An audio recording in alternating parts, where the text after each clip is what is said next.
Gogoroye, Diary by Sunny Channel Ligani, Nui Twisa, Piano Jozo like Barishay. Butra Pipo Saolina go, Shafway and Sap me a journey of Shilabi Pillow, Saol Gandhi Ogo, but Rabulo Bidabame Gogoroye. Sandy did it Rabulo Bidamet Saoli and Amigaro. Babaji, the Shisi, Separation, a sound like Basimio, nothing can the Beja Baunchi.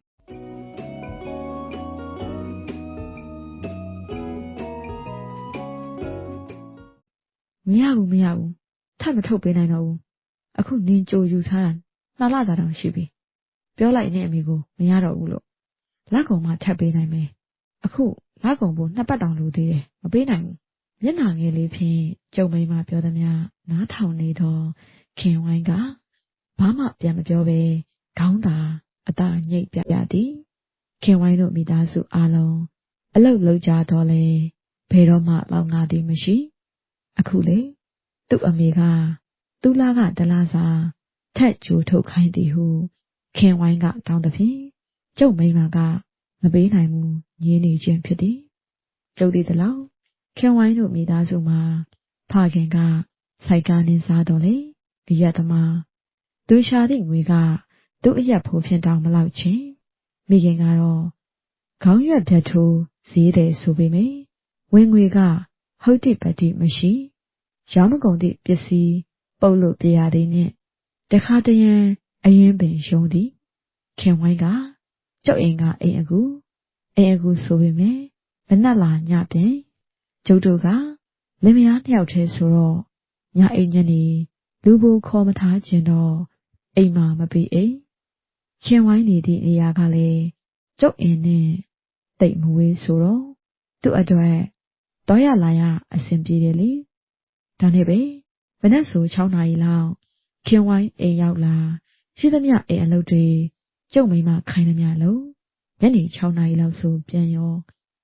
မနက်စာညစာကတော့ကျုပ်အိမ်ကစားတော့ပေါ့ခင်ဝိုင်းကျုပ်တို့အိမ်ကိုအိမ်အကူလာလို့ဒီမှာ2နှစ်ကျော်3နှစ်နီးပါးပင်ရှိပြီရောက်စားကအပြိုပေါ်ဝင်စားမဲတဲ့အသားအရေး6ကကဖြစ်နေတော့လေယခုတော့ဆိုးပြိုးပြိုးပြည့်ဖြိုးဖြိုးဖြင့်လှသွေးကျဲသည့်အပြိုပေါက်ကလေးပင်ဖြစ်နေလေပြီဟဲ့ခင်ဝိုင်း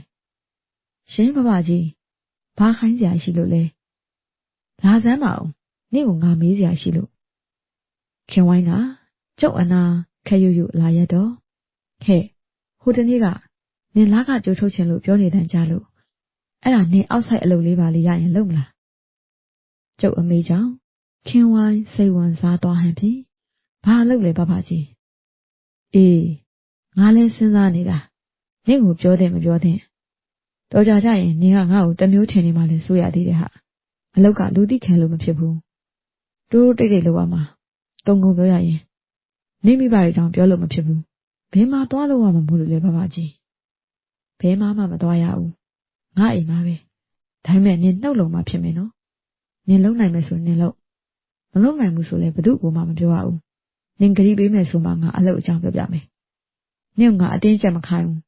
နင်မှသာနင်စဉ်းစားပြီးလုံမယ်မလုပ်ဘူးငါ့ကိုပြော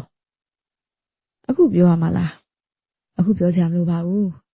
လုံလောက်ကတော့နင်စဉ်းစားပြီးမှပြောပေါ့အလုပ်အကြောင်းကိုတော့ဘယ်သူ့ကိုမှမပြောပါဘူးလို့ဂရီပေးပြီးမှငါပြောမယ်ဟုတ်ကဲ့ဘဘကြီးသမီးဘယ်သူ့ကိုမှမပြောပါဘူးအေးပြီးရောနင်ဂရီနင်တီးပါစေဂရီမတီးတဲ့သူကတော့ဘယ်တော့မှမကြည့်ပါဘူးပဲအဲ့ဒါနင်မြင်းမြင်းမှတ်ထားဟုတ်သမီးတီးပါတယ်ဘဘကြီးဒီလိုဟာနင်လေးကြောက်ဦးမှာပေါ့တရုတ်ပြည်မှာအခုခေတ်စားနေရလေအပြူစစ်စစ်ငငယ်ချောချောလေးတွေကိုရောင်းစားတဲ့ကိစ္စဟင်သမီးကိုရောင်းစားလို့လားဘဘကြီးခင်ဝိုင်းကအထိတ်တလန့်ဖြင့်ဖြတ်ပြောတော့နင်ကလည်းရောင်းစားပါဘူးဟာငါစကားကိုဆုံးအောင်ဆောင်စမ်းပါဦးဘာဖြစ်လို့ရောင်းစားရဲဆိုတာပြောမလို့ဟုတ်ဘာလို့ရောင်းစားလဲဆိုတော့ငါတို့လိုအသက်ကြီးတဲ့အဖိုးအိုတွေအတွက်အသက်ရှည်စေတဲ့ဟာဟင်မန်နဲ့မိခင်ဝိုင်းငါလည်းအစမသိဘူးနောက်တော့တေးသေးချာချာခခနနငါစုံစမ်းကြည့်တော့မှအဲ့ဒါတကယ်ဖြစ်နေတာဟာကဲဟာနင့်ကိုရှင်းရှင်းပဲပြောမယ်အဲ့ဒီအဖိုးကြီးတွေကဝယ်ပြီးအဲ့ဒီခက်ကြောခက်လာမိန်းကလေးတွေကိုမိမေးတိုင်းဖောင်မေးတိုင်းအနေထားနဲ့ တနေ့နိုင်ဝက်လောက်ကြည့်တယ်ပေါ့အကျဉ်းသားမှုမွေးတွေဝေးဖြားတယ်ပေါ့သူတို့နဲ့ပြောပြီးနေတယ်ပေါ့အဖိုးကြီးတွေဆိုတော့လေအချစ်လေးကျင်ကန်တွေကိုမလုပ်နိုင်တော့ဘူးပေါ့ဟာသဘောကတော့ကွာအဖိုးကြီးတွေကသူတို့ရဲ့စိတ်ကိုနှုတ်ပြအောင်လို့အဲ့လိုနေပြီးအသက်ရှည်အောင်လုပ်တဲ့သဘောပေါ့ဟဲ့ခင်ဝိုင်းငါပြောတာနင်နားလေလားဟုတ်အဲ့ဒါသမီးကဘာလို့အေးအဲ့ဒါငါပြောချင်တာငါလည်းအဲ့ဒီစီးနီးကိုစမ်းကြည့်ချင်တာအဲ့ဒါနင်းနဲ့ငါကြားမှာနားလည်မှုသဘောနဲ့ပြောရမှလည်းခက်ဒီလိုဟာနင့်ကိုငါတက်ရှိစေအဖြစ်အသုံးပြုမယ်ဟာဟဲ့ဒါနဲ့နင်ကအခုထိအစ်စ်လေးပဲမလားငါ့ကိုမှန်မှန်ပြောဘဘကြီးကလည်းကောင်မလေးကရှက်တာလားမသိဒီတန်တူတူလေးဟဲ့အဲ့ဒါကအရေးကြီးတယ်ငါတို့စိတ်ထဲမှာစစ်နစ်လေးဖြစ်နေမှအစမ်းထက်တယ်တဲ့ကဲပြောငါ့ကိုနင်ရှက်နေစရာမလိုဘူးခင်ဝိုင်းကခေါင်းတစ်ချက်ညီလို့အတန်တူတူလေးဖြင့်ဝန်ခံတော့မှငါလည်းထင်ပါတယ်နင့်အကြောင်းငါသိတာပဲငါကစိတ်ချအောင်မေးတာပါအဲ့ဒါဟာငါကလည်းအဲ့ဒီစင်းကြီးကိုဆန်းကျင်တယ်ငါမိမလည်းမသိစေချင်ဘူးဘယ်သူမှလည်းမသိစေချင်ဘူးနင်ကလည်းတုံးစရာငွေအမြဲလိုနေတော့အတော်ပေါ့နင်လည်းနေတိုင်းလှုပ်ရှားမလိုပါဘူးအခုလိုငါမိမအပြင်သွားနေတဲ့အချိန်လောက်ငါအရှိမစောစောကပြောသလိုပေါ့နင်စဉ်းစားကြည့်လေလုံးမယ်ဆိုပြောဘဘကြီးကလည်းရှက်เสียရပြီအေးငါလည်းသိတယ်အစကတော့နင်ရောရှက်ငါရောရှက်ပေါ့ဟာငါထင်တယ်နောက်တော့သူ့ဘာသူအဆင်ပြေသွားမယ်ထင်တာပဲအဓိကကတော့ဘယ်သူမှမသိဖို့လိုတယ်ဟာသိရင်နင်လည်းမကောင်းငါလည်းမကောင်းအဲ့ဒါနင်စဉ်းစားကဲရော့အခုလောလောဆယ်နင်သုံးဖို့2000ယူသွားလိုက်နင်လုံးမယ်ဆိုတခါ9000ဖြစ်ဖြစ်1000ဖြစ်ဖြစ်ငါပေးမယ်ဟုတ်ပြီလားတလ3-4ခါလောက်ဆိုနင်လဲ2300လောက်အောက်ဆက်ရတာပေါ့ခင်ဝိုင်းကကျုပ်လမ်းပေးတဲ့1000ရက်ကိုလမ်းမယူသေးပဲကျုပ်ကိုလမ်းကြည့်တယ်ယူသွားဒါငါစေတနာနဲ့တတ်ပေးတာနင်လုံးမလို့ကနောက်မှပြောကျုပ်ကအတင်းယူသွားခိုင်းလို့ပြောတော့မှခင်ဝိုင်းကလမ်းယူတယ်ကဲနင်လဲလှုပ်ရှားရှိတာသွားလို့တော့ပိုက်ဆံကိုတေးသေးချာချာလေးတိမ်အောင်တော့ကြငါမိမပြန်လာလို့တွေ့သွားရင်မေးနေအောင်မယ်နောက်2ရက်လောက်ကြာတော့ခင်ဝိုင်းကိုကျုပ်အတွက်ထမင်းပွဲပြင်ပေးနေတော့ကျုပ်ကဒိုဒိုလေးကပ်မေးလိုက်တယ်ကျုပ်ကမနက်စာကို10 နာရီလောက်စားတတ်တာကျုပ်မိမကအဲ့ဒီချိန်ဖျားခန်းနဲ့ဖျားရှိခိုးလို့ကောင်းတော့သူထမင်းစားချိန်12 နာရီလောက်ကြာတော့ကျုပ်ကကော်ဖီလေးမုန်လေးထပ်စားပေါ့ဟဲ့ဘလို့လဲခင်ဝိုင်းငါပြောတာလုံးမလားမသိဘူးဘဘကြီးတမီးဘာလုံးအောင်လဲမသိဘူးကြည့်ရတာခင်ဝိုင်းကဇဝေးဇဝါဖြစ်နေပုံပဲသူစိတ်ထဲပိုက်ဆံလဲလိုချင်ကြောက်လဲကြောက်ရှက်လဲရှက်တဲ့သဘောကျုပ်လဲဘာမှမပြောတော့ထမင်းကိုပဲခပ်ပြေးပြီးစားရင်ကဲဒီလိုလို့ဟာငါတို့စမ်းကြည့်မကောင်းလားနင်လုံးနိုင်ရင်လုံးမလုံးနိုင်လည်းမလုံးနဲ့ငါလဲစမ်းတာစမ်းရတယ်ဘယ်လိုဖြစ်မလဲမသိဘူးနင်လည်းမသိဘူးစဉ်းစားနေတာကြားတယ်စမ်းကြည့်မယ်ကဲသဘောတူလားဘဘကြီးကလည်းအတင်းပဲဟဲ့ငါအတင်းမဟုတ်ဘူးနင်လဲပိုက်ဆံလိုတယ်ငါလဲစမ်းကြည့်ခြင်းလေကဲနင်မလို့ချင်လဲပြီးရောတော့ကြငါကပဲနင်ကိုအတင်းလုပ်တယ်လို့ဘာလို့လေးတန်းလာမပြစ်နဲ့ငါလဲသူများသဘောမတူတဲ့အလုပ်မလုပ်ဘူးဘဘကြီးကလည်းတမီးကအဲ့လိုသဘောနဲ့ပြောတာမဟုတ်ပါဘူးဟဲ့အဲ့ဒီသဘောမဟုတ်ဘာသဘောလဲအဲ့ဒါပေါ့ပုံမလင်းကိုမရှိဘူးလုပ်ရင်လုပ်မယ်မလုပ်ရင်မလုပ်ဘူးလုပ်ရင်လည်းစိတ်ပါလက်ပါနဲ့လုံးမနားလေလားစိတ်ပါလက်ပါဆိုတာဘာလဲဆိုတာဒါရင်ငါမပြောချင်ဘူးနင်စိတ်ပါလက်ပါမရှိလဲနောက်ငါမလုပ်ရုံပဲအင်းမဘဘကြီးကလည်းတမီးဒီတော့ဒုံမဝေးပါဘူးတမီးကကြောက်တာအဲ့ဒါပြောတာကြောက်ရအောင်ငါကသွေးဆုပ်ဖုတ်ကောင်းနေလို့နင့်ခုတ်သွေးဖောက်ဆုံးမှမလို့လားတခါရဲမပြောလိုက်ချင်ဘဘကြီးကလည်းတမီးကဘာမှအတွေ့အကြုံရှိတာမှမဟုတ်တာအဲ့ဒါကြောက်တာပေါ့ငါလည်းနင်အတွေ့အကြုံမရှိလို့ဒါမျိုးလုပ်တာအတွေ့အကြုံရှိပြီးသားဆိုဘာလုပ်မလဲဒါကိုအခါတရလောက်ရှိနေပြောနေရတာနင်အတွေ့အကြုံရှိတာမရှိတာငါပြောနေတာမဟုတ်ဘူးနင်လုပ်မလားမလုပ်ဘူးလားဒါကိုမေးတာအင်းမဘဘကြီးကလည်းဒါပဲနော်တမီးကိုမုံဘူးကောင်းကောင်းပေးဒါတော့မဘူးနဲ့ငါမှအပေါ်ဆုံးကခြေစလုံးမွေးပြီးရင်ပိုက်ဆံမေးနင်တို့ခက်ခြားတိတ်တည်းရဲ့စကားလေး မိုက်တယ်ဘဘကြီးကခင်မိတယ်သူကပဲငွေလိုတာလားကျုပ်ကပဲအဆွဲကောင်းတာလားဒီလိုနဲ့ပဲခင်ဝိုင်းကျုပ်ကန်းလန်းတဲ့အလုပ်ကိုလက်ခံလိုက်ရောဟဲ့ခင်ဝိုင်းရှင်ဘဘကြီးငါမိမသွားပြီလားဟုတ်စောစောကပဲထက်သွားတယ်ဘဘကြီးလင်းကျိုနေကြကားပဲလာကြိုသွားတာဒါဆိုငါတို့အလုပ်စမယ်အင်းရှိတန်ပါကြတကားသေးသေးချာပိတ်ပြီးတော့ပါခတ်ထားလိုက်စောစောကပဲမမေကြီးထွက်သွားကြတဲ့ကခတ်ထားလိုက်တယ်ဘဘကြီးလာအပေါ်တက်သွားမယ်အောက်ထက်ကမတော်တဆဧည့်သည်လာရင်တွေ့သွားမယ်ဘဘကြီးဒါလေဘလို့ကြီးလည်းမသိဘူးတမျိုးကြီးပဲဘယ်နေရာတမျိုးလဲဟာလှေကားပေါ်အတူတက်လာရင်ပြောမိကြသည်စိတ်ထဲကပြောတာဟေးဟေးလူရောတမျိုးမဖြစ်ဘူးလားဖြစ်တယ်လို့ပဲရွယ်ပဲရွယ်ချင်းနေတယ်ဘဘကြီးကလည်းကြံ့ကြံ့ဖန်ဖန်နင်ကလည်း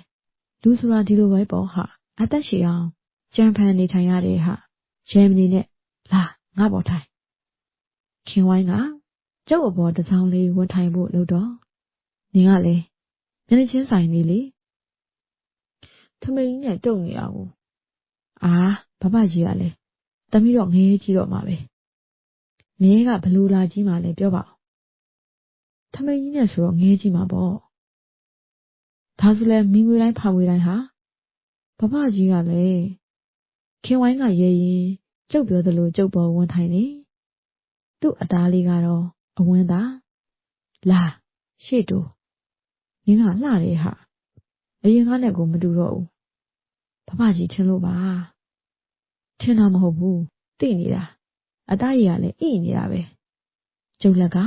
ဂျုံနေချင်းကိုစာတင်နေရင်ပြောတော့ဘဘကြီးနော်လုံးမပြောနဲ့မပြောပါဘူးဟာတကယ်ပါဇက်ကလည်းသူ့ကိုချီးမွမ်းခန်းဖွင့်ရင်ဂျုံနေရင်းနဲ့ပဲချိုချိုကြီးအားအထင်သာမြင်သာစေရင်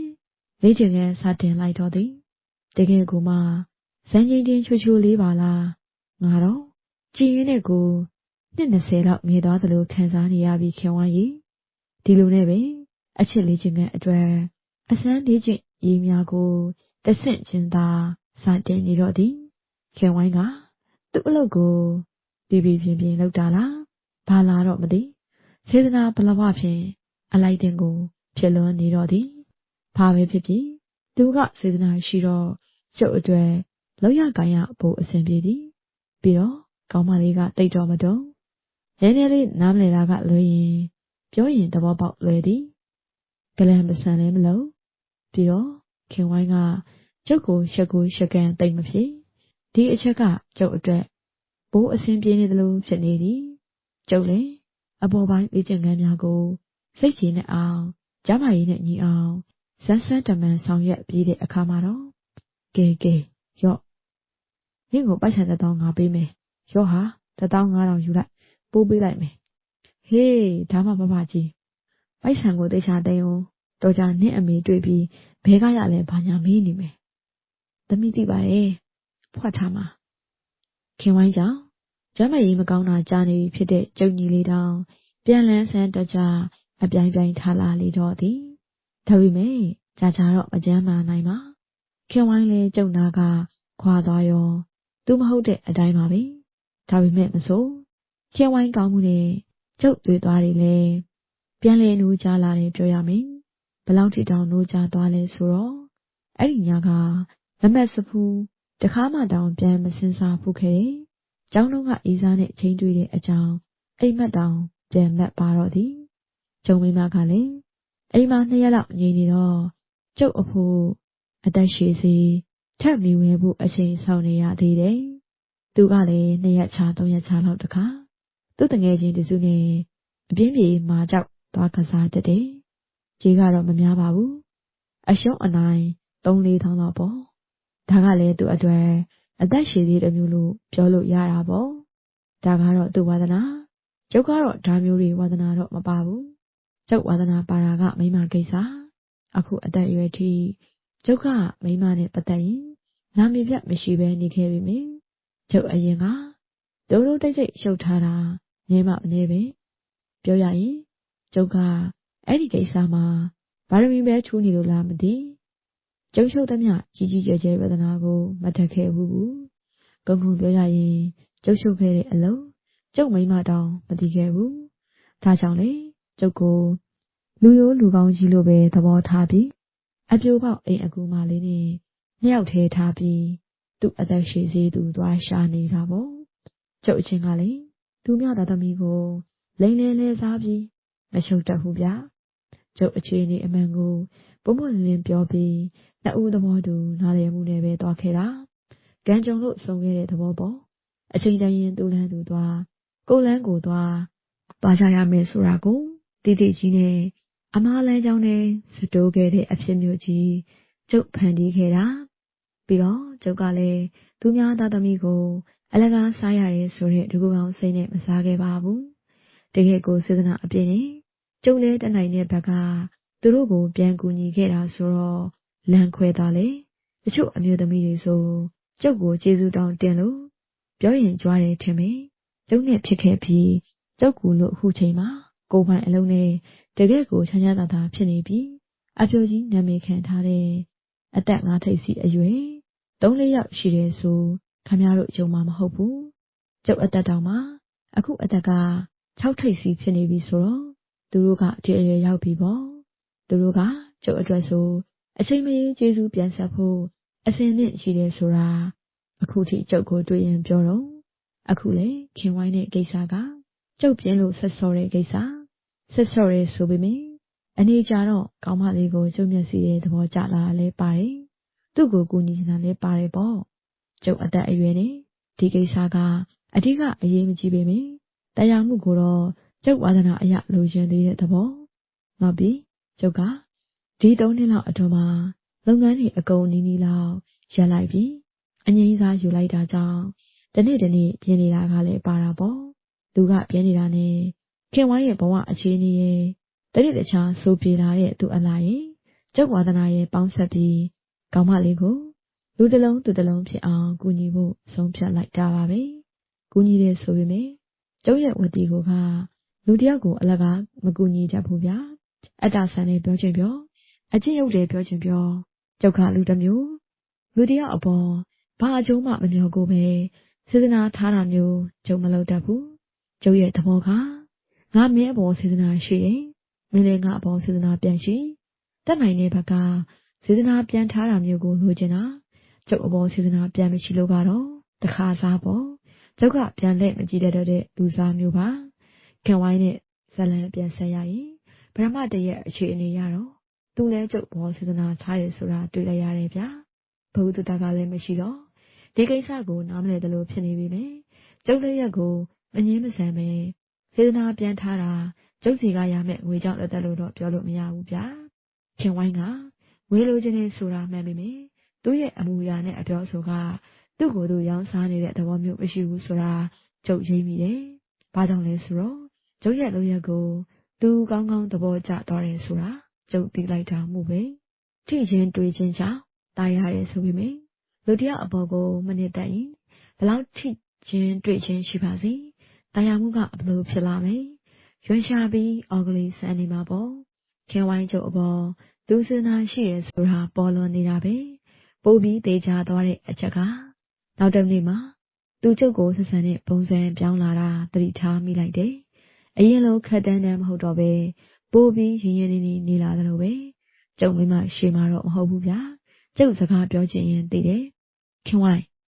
ရှင်ပပကြီးငါပြောတဲ့အင်ကြီးဝယ်ပြီးပလားဝယ်ပြီးလို့အခုတောင်ဝယ်ထားသေးဘယ်တော့မှဝယ်လိုက်လဲမနေ့ကအင်းအပြန်ဝယ်လိုက်တာလေ3တယ်ဝယ်လိုက်တယ်ဟုတ်လားပြစမ်းအခုမပြပါဘူးနော်ဘဘကြီးကလည်းမမေကြီးလည်းမလစ်ဖ ೇನೆ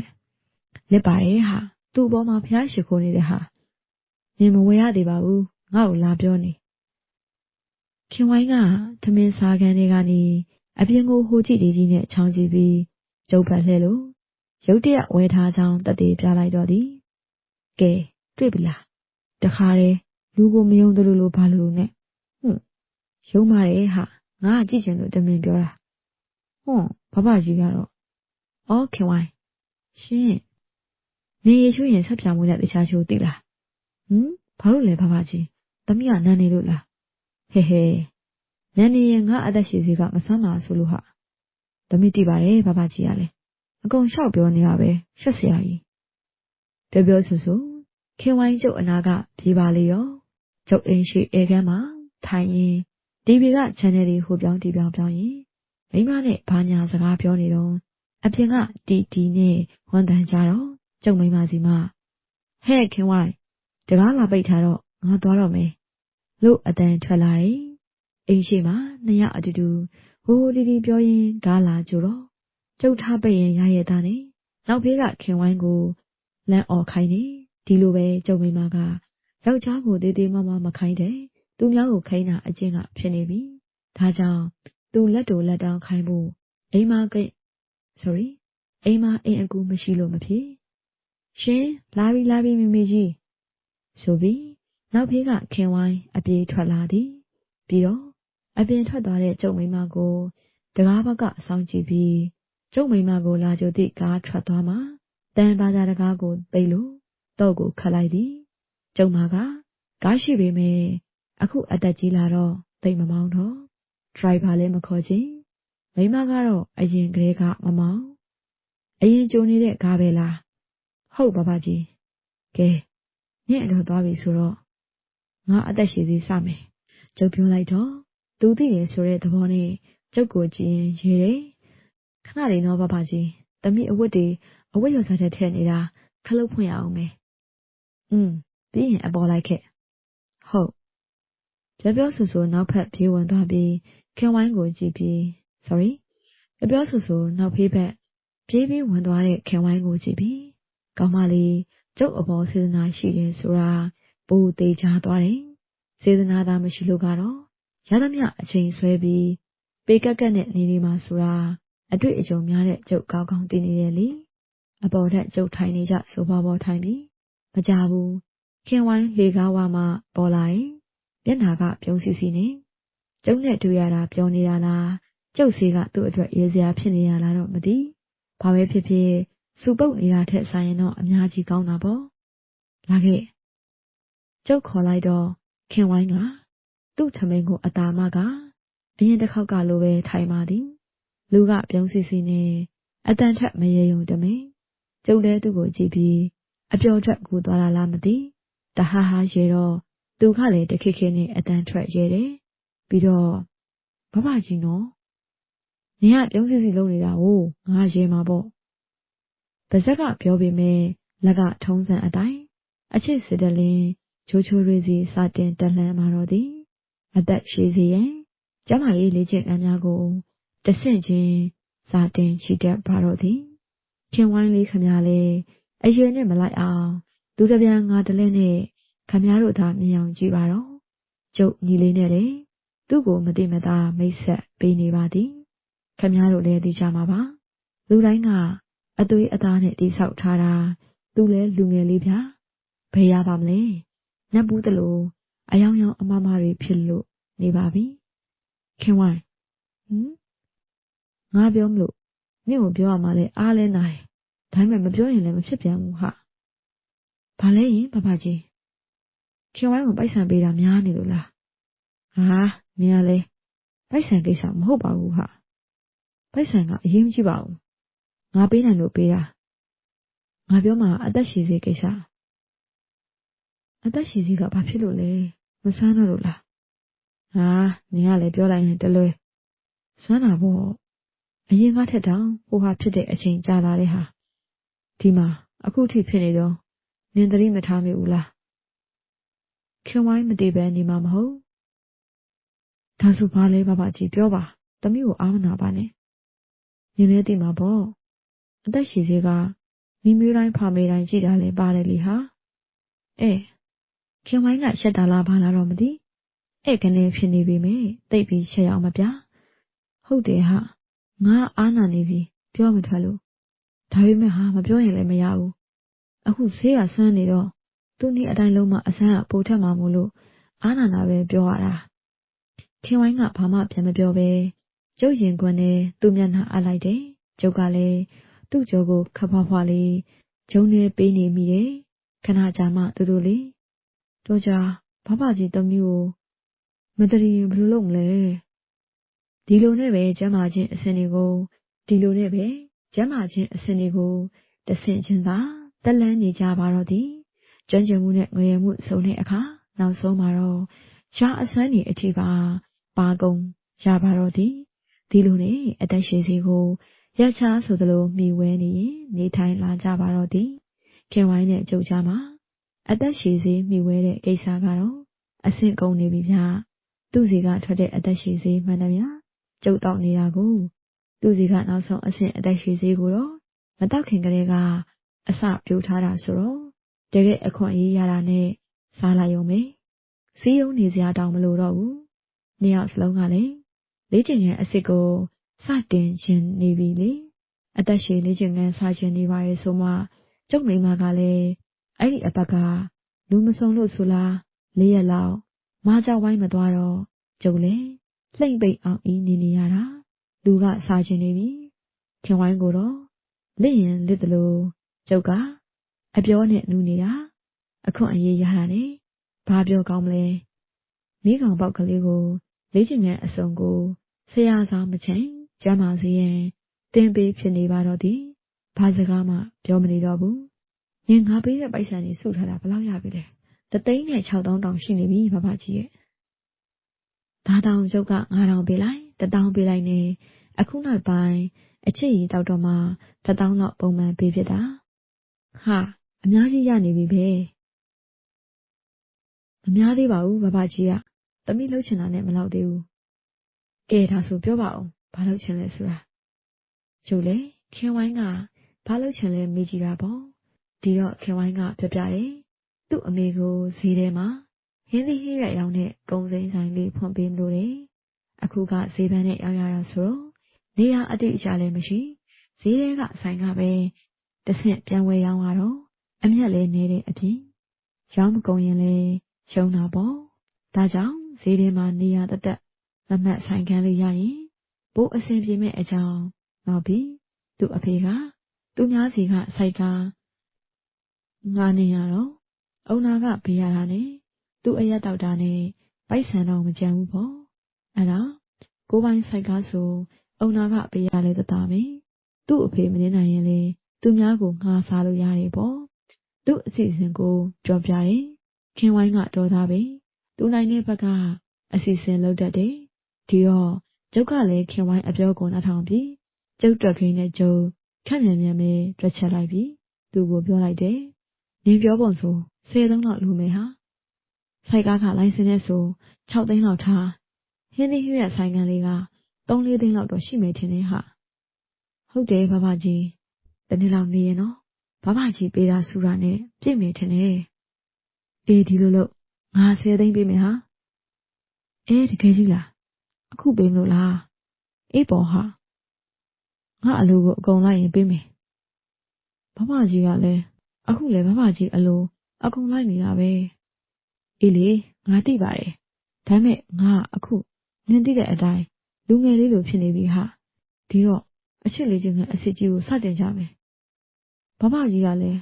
အဲ့ဆိုတမီဒုက္ခရောက်မယ်ထင်တယ်သူကကျုပ်ဘာကိုပြောလဲဆိုတာချက်ချင်းသိတယ်မရောက်အောင်လုပ်ရမှာပေါ့ဟာဘလို့လဲသူကဘာဒုက္ခကိုပြောတာလဲမသိကျုပ်ကကျုပ်ထင်တဲ့ဒုက္ခကိုပြောလိုက်တယ်သူလည်းခဏတွေးသွားပြီးပြန်ပြောတယ်တကယ်ဒုက္ခမရောက်ရင်တော့ဖဖကြီးသဘောဒုက္ခမရောက်ပါဘူးဟာအဲ့ပိုက်ဆံကတော့နင့်ကို10 သိန်းကြီးအခုပေးလိုက်လို့တော့မဖြစ်သေးဘူးနင့်ကိုလူတွေကမေးကြမှာပေါ့ဘယ်ကရလဲလို့ကောက်ရတယ်လို့လည်းပြောလို့မဖြစ်ဘူးဟာဒီလိုလို့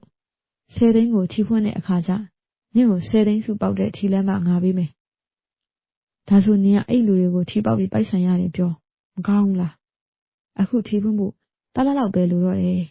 အဲ့ဒါနင်ဆောင်လိုက်ဘဘကြီးကထီပေါက်တဲ့နံပါတ်သိလို့လားနင်ကလည်းသိမလားထီဆိုင်မှာပေါက်တဲ့လက်မှတ်ဝယ်ရင်ရတယ်နင်ကသာငါစီကရတာမပြောပဲနင်ဘာသာထိုးလို့ပေါက်တယ်လို့ပဲလူတိုင်းကိုပြောအဲ့ဒါအရေးကြီးတယ်နင်နားလဲလားဘဘကြီးတကယ်ပေးမှာနော်သူကကျုပ်ပေးမယ်ဆိုတာနားကြားများလဲသလားဆိုပြီးထပ်မေးတယ်နင်ကလည်းပေးပါမယ်ဆိုနင့်ကို10 သိန်းပေါက်တဲ့ထီလက်မှတ်ပေးမယ်အခုပိုက်ဆံတစီမပေးတော့ဘူး ဒါဆိုမင်းကိုဆေးအရင်သွားထိုးပေးအောင်မယ်ကဲဒီနေ့ပဲသွားထိုးပေးမယ်ဆေးကသမီးတစ်သက်လုံးဘာမှမဖြစ်တော့ဘူးလားတစ်သက်လုံးမဟုတ်ပါဘူးဟာ6 လလောက်တော့မဖြစ်ဘူးပေါ့ရပြီ6 လဆိုနင်းလည်းပိုက်ဆံရပြီးအဆင်ပြေရင်ငါအလုပ်ကထွက်မှာပဲမထွက်ပါဘူးဘဘကြီးကလည်းဘာမထွက်ဘူးလေထွက်ပြီးဆိုင်ထဲဘာနဲ့ကြည့်ပါအောင်လို့နင်းအဆင်ပြေတာငါကြည့်ချင်တယ်ငါကအခုနင့်ကိုစေတနာရှိလို့တက်ကူညီတာသမီးကလည်းဘဘကြီးကိုစေတနာရှိပါရဲ့နော်ပိုက်ဆံရလို့ပြောနေတာမဟုတ်ဘူးသမီးပိုက်ဆံရှိရင်ဘဘကြီးကိုပိုက်ဆံပြန်ပေးမှာစကားကြီးဖောင်ဖွဲ့ပြောနေကြရင်အသက်ရှည်စေးအသေးစားလေးကိုကျုပ်ထပ်ပြီးမိဝဲလိုက်ပါတော့သည်ဒီလိုနဲ့ပဲတရက်မှာတော့အသက်ဆန်းချင်နေတဲ့ခင်ဝိုင်းရင်အသက်ရှည်စေးအစမ်းကြောင့်ငင်းဦးပြန်နေတဲ့ကျုပ်ရဲ့အဆုံးအစာမရှိပင်လေကြီးထဲမှာအာပါတရားလက်ပစ်ဦးကြပါတော့သည်ခင်ဝိုင်းလေးခမညာဘဘကြီးနဲ့ဗဆက်ဖျားကနေကိုမချဖြစ်နေတာပေါ့ဗျာနေတိုင်းလိုအချစ်လေးချင်းကန်းကိုစုံစိနေအောင်တင်ကြားပြသပေးလိုက်ပါလေတော့သည်ခင်ဝိုင်းတယောက်10 သိန်းစုပေါက်ပြီးမကြသူတို့လည်းလဲနဲ့နွားနဲ့ဆိုသလိုခင်ဝိုင်းရီမန်းချက်အတိုင်းသူ့အမေကဈေးထဲမှာနေရအတ္တိတကြကုန်းစိမ်းဆိုင်နဲ့သူ့အဖေကလည်းကိုပိုင်ဆိုင်ကားနဲ့ဆိုတော့သူမိဘကခင်ဝိုင်းကိုအိမ်အကူလာမလို့ခိုင်းတော့သူကမထွက်ချင်တော့လေသူ့အမေကမပေးလို့တော့ဒါတောင်ကျုပ်မိမကလူစားရှာဖို့အချိန်ရအောင်နင်းကြွယူသွားတဲ့နလားစားဖို့တော့ကြေအောင်လှုပ်သွားဆိုလို့အကျွေးချေအောင်သူလှုပ်သွားသည်ဒီနလားမှာတော့ကျုပ်လေငိမ့်စိမ့်နဲ့ပုံစံမျိုးစုံသုံးပြီးသူ့ကိုလေ့ကျင့်ခန်းလေးလုပ်ဖြစ်သွားတယ်ခင်ဝိုင်းကကျုပ်လေ့ကျင့်ပေးသမျှအကောင်းကြီးပဲဆိုသလိုအကြိုက်ကိုတွေးပြီးတခြားယောက်ျားမယူတော့ဘူးဆိုပြီးခဏပြောတယ်အခုတော့သူ့အမေနဲ့တူဈေးထဲမှာခင်ဝိုင်းကတော့ကျုပ်ကိုပြောပါတယ်ဘဘကြီးသူ့ကိုအချိန်မရွေးခေါ်ပါတဲ့ဘဘကြီးကျေးဇူးသူတစ်သက်လုံးမမေ့ပါဘူးတဲ့တကယ်ကိုရှင်တွေကစေတနာနဲ့ကျုပ်ရင်ခွင်ထဲမှာမျက်ရည်တွန်းကြပြီးပြောသွားတယ်ကျုပ်ကတော့လူကြီးပြီးသူ့ကိုဘဝတိုးတက်အောင်ကြိုးစားဖို့နင်းဘဝတိုးတက်ပြီးအဆင်ပြေရင်ငါကူညီရကြိုးနဲ့တယ်ပေါ့ငါကိုကျေးဇူးပြန်ဆက်ဆရာမလိုဘူးလို့ပဲမှာလိုက်ပါတယ်သူဒီလိုဖြစ်တော့ကျုပ်ရင်ထဲမှာလည်းမကောင်းခင်ဝိုင်းတို့လိုရိုးသားတဲ့သူတွေကကျုပ်အတွက်သူတို့ပြန်ပေးလိုက်ရတဲ့အရာကိုထဲမအတွက်ကြကျုပ်သာသူတို့အဲ့လိုပြောလိုက်ရင်စိတ်ထဲမကောင်းကျုပ်ကိုကျုပ်လူလုံးမှာတယောက်လိုခံစားလိုက်ရတယ်ညီတို့ငါကိုကျေးဇူးပြန်ဆက်ဆရာမလိုဘူးဆိုတာကိုပဲအတန်ပြောရတယ်ကျုံလည်းဒီကိစ္စနဲ့ပတ်သက်ပြီးအတော်လေးနောင်တရသွားတယ်ကျုံဘက်ကပိုက်ဆံပေးလိုက်ပေးမယ်စေတနာမတတ်ဘူးဆိုတာကျုပ်ကိုကျုပ်သိနေတယ်နှစ်ဦးနှစ်ဖက်အပေးယူလို့သဘောထားပြီးလမ်းခွဲသွားရတာတဲ့အခုလိုကျေးဇူးရှင်ကြီးလိုသဘောထားပြီးလှုပ်သွားတာကကိုလိုက်ပြကိုမတတ်မိန်အပြစ်ရှိသလိုခံစားနေရတယ်ပြောရင်ကျုပ်ဘဝမှာအခုလိုပုံစံမျိုးနဲ့လမ်းခွဲသွားပြီးအပြိုကြီးဘဝနဲ့ကျုပ်ကိုကျေးဇူးတင်မဆုံးဖြစ်နေတာ3-4 ယောက်ရှိပြီခင်ဝိုင်းလေအခုလိုပုံစံလာမယ်ဆိုရင်တော့ကျုံနှစ်လိုက်တဲ့သူတယောက်ထပ်တိုးပြီပေါ့ခင်ဝိုင်းတယောက်ကျုပ်ကိုမေးပြီးဘဝသစ်စားနိုင်ပါစေလို့ဆုတောင်းရုံကလွဲပြီးကျုပ်ဘာမှမတတ်နိုင်တော့ခင်ဝိုင်းအလုတ်ကထွက်သွားပြီကျုပ်တို့စီလဲအိမ်အကူကရုတ်တရက်မမြင်ဟိုလူပြောင်းဒီလူပြောင်းနေအခုနောက်ဆုံးမိမိုးဆိုသည့်ကောင်းမလေးနဲ့အဆင်ပြေကကျုပ်အိမ်ရောက်နေဒီမှာ6 လကျော်လောက်ရှိလာသည်နေတာကြာလာသည်နှင့်ထုံးစံအတိုင်းကျုပ်မိမပြောတန်ကြားလိုက်သည်ဟဲ့မိမိုးနင်နောက်လားစားတစ်ဝက်ကိုဟိုတစ်ဘက်ကပဲကြိုယူထားတာမလားအခုလိုပြန်မလားမပေးနိုင်သေးဘူးနောက်တစ်ပတ်လာကုန်မှပေးမယ်ဒါတောင်နင့်ကိုကြိုးပေးထားတာနော်မိမိုးက